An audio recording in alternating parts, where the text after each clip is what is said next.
I spoke to some scientists yesterday from Harvard, and there is very little research on learning environments actually. Because it seems like we have research on pedagogy and we have research on architecture perhaps.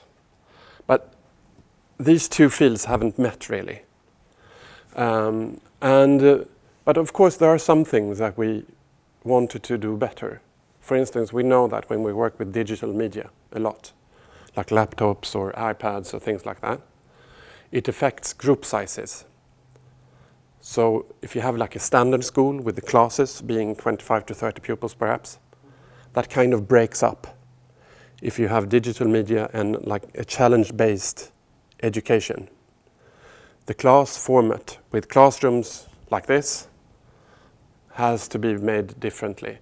The idea was if you could have an environment that has a variety or variation, that would increase the possibility for every kid to find places and spaces that suits them.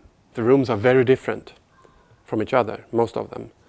So the teacher can actually choose, okay, I'm going to do a lab thing in maths. Okay, where should I be? It's an interesting question in TelefonPlan. In most other schools, it's just an academic question because all the rooms and spaces look the same. We needed to take the concept of the learning environments one step further because of the development in society and the digitalization of education.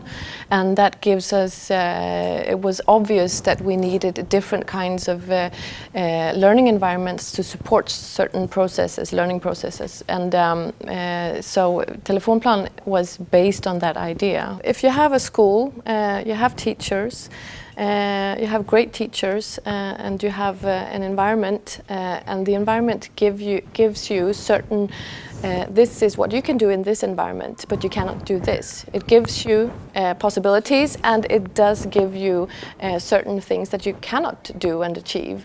So the environment is very steering in a learning process because it tells you what you can do and what you can't. And if we see on the environment of traditionally built schools, like classroom, corridor, it gives you a certain kind of environment to do certain stuff in. But for other stuff, you cannot do that. And if you want to design a learning process instead of just taking the teacher knowledge and it's two different processes. And a classroom is perfect for this. Is that okay with you?